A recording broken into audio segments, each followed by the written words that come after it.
to share something that's going to be very controversial. And I believe there's a great percentage who will not agree with what I have to say. But I would say that when it comes to the issue of the greatest that's ever played the game, the GOAT, all these discussions that are going on right now, even foreign players are tossing that term back and forth. To me, it is a subjective term. Subjective means it is not the most definite term, but you can make a case for who you think is the GOAT or not. I mean, the criteria for greatest player of all time. Some will point to stats. Others will point to other factors. Very few even mark about how you become the greatest. For example, winning the most championships, the most titles. That really is a debatable term in the eyes of people that want to put their GOAT above all others. For example, I can say that Bill Russell should be in that discussion because he won 11 titles with the Boston Celtics. But then people, for obvious reasons, because he saw Michael Jordan play, believes that his 6 titles, 2 sets of three-peats, puts him in that discussion first and foremost. And then you still have people, even the professionals today, some professionals who have retired, who want to put LeBron in that category, even though he's won 4 out of 10 titles. But these are all topics and subjective terms that we have. But I really believe that for sports fans like myself, we can talk about an era, we can talk about a player, and find out what makes him great at that particular moment in time. For example, we can talk about the Boston Celtics runs, the plane flies overhead. The Boston Celtics of the 1960s. It wasn't just Russell. It was Sam Jones, Tommy Heinsohn, John Havlicek, and the early part of the 60s was Bob Cousy. And this is what one host on one of the cable networks mentions, and everybody loses their minds. But he was right, though. We shouldn't disregard those old players because they don't have the advantages that players that they have going on the cable network. Most of those guys had to work to maintain a lifestyle, which was very modest back in those days. But we like to clown the professionals of the old school and just say, hey, guess what? You were window washers. Well, that's the only way he can keep up his family. That's the only way he can support his family. They didn't have the big contracts as we see now, just throwing money left and right at players who either deserve it or are very mediocre. And trust me, there are a lot of players who fit that second description. But I would just say that as a subjective term, I mean, I grew up watching the NBA in the 70s, and there were a lot of good teams, a lot of good players. But the NBA was on a downslide. It was probably the number 3 sport behind baseball and, of course, in the NFL. And until Magic Johnson and Larry Bird came in 1979 to save that league, it was pretty much a watchable league. Well, it was really not a watchable league because most of the games were on CBS at 11:30 at night. I mean, I would see local sports hosts struggle to even say, hey, if you don't want to see the final score, turn your head. And they would read the score or they show the score on screen. They wouldn't mention it, and then they would show the game afterwards. But each player in each era gave it their all, I feel. And that's why they won as many championships as they did. They didn't have these little things like stats or analytics that we in 2024 deal with today. In the 1950s and 1960s, it was all about winning championships. That's how you prove you were the best. In the 1970s, it was the same. Same thing in the 80s and 90s. This has just become a recent event where we just start to total everything for our own liking by our subjective bias towards a player or players. We add up in total stats. We said, oh, well, this player has played so many games and he's scored so many points. He's made so many assists. He's made so much of this stat. he's got to be the greatest based on that criteria. And not even championships is considered that, right? I mean, that's the reason why you would compile all those stats together in order to win a championship. You don't believe me? Check out this year's Super Bowl, right? I mean, Patrick Mahomes will probably go down as one of the great quarterbacks in a lifetime, surpassing Tom Brady. But who knows?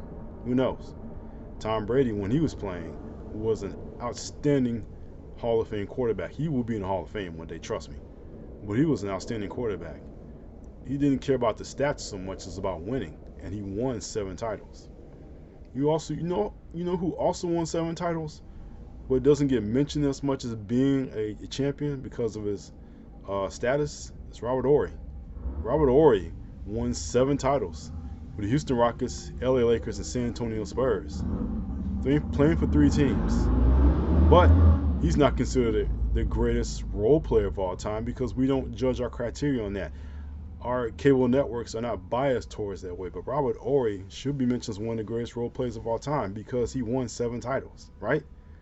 I guess not. I guess you'll go to his stats, how many threes did he shoot, how many assists did he make. I guess we go to all his analytics and stats, and then we'll find out if he's that great. We'll judge him on that rather than the titles that he's earned as a role player, as an important piece of the teams he was part of. And this is what I'm talking about. Sports is subjective, period. There is no Mount Rushmore because there's so many great players over the years, over the decades, since the leagues were founded. So many great players, so many great teams, so many great franchises that it's impossible. You cannot just put 4 players of all time and say, guess what? These 4 should stay. Because there's so many great players out there. In baseball, in baseball, I mean, you have Reggie Jackson, but most people don't even know who Reggie Jackson is. They're tuned to guys like Derek Jeter, right? The Derek Jeters of the world, or in this case, the Mookie Betts. Also, the guys who play for Houston Astros, I get Altuve, all the great players who play now. Right?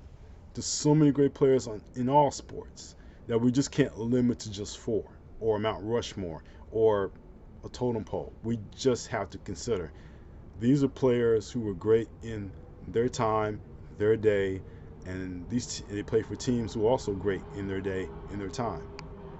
I mean, where would Magic be without Showtime, right? If the Lakers didn't get him.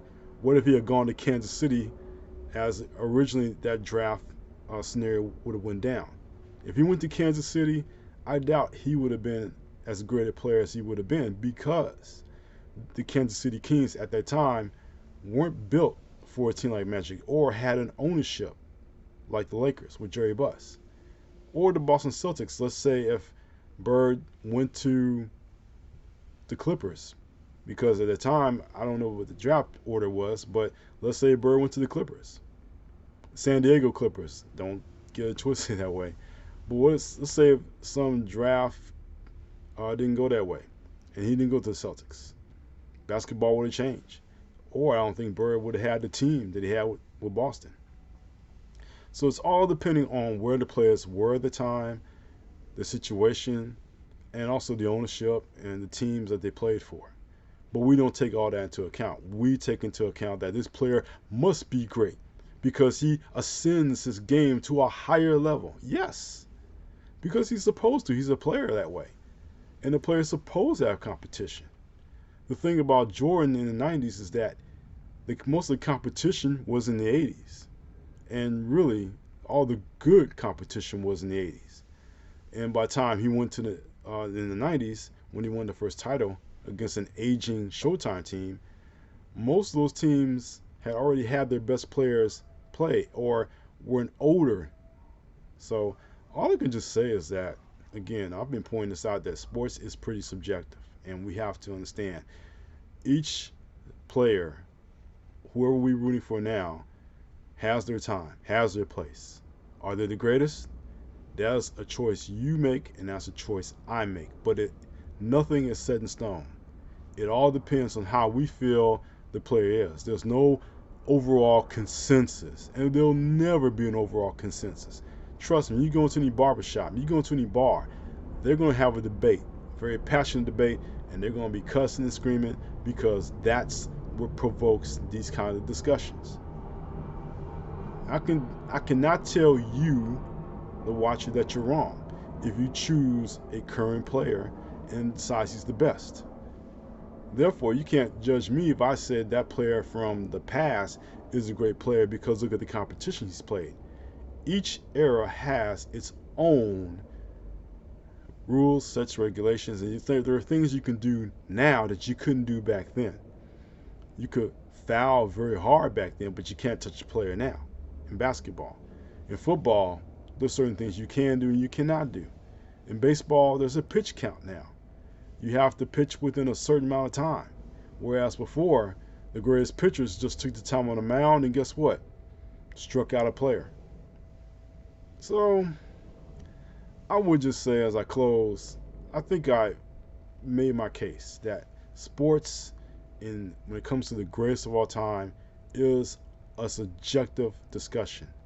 There's nothing definite about it. If you think it's definite, peace be with you. But I don't think so.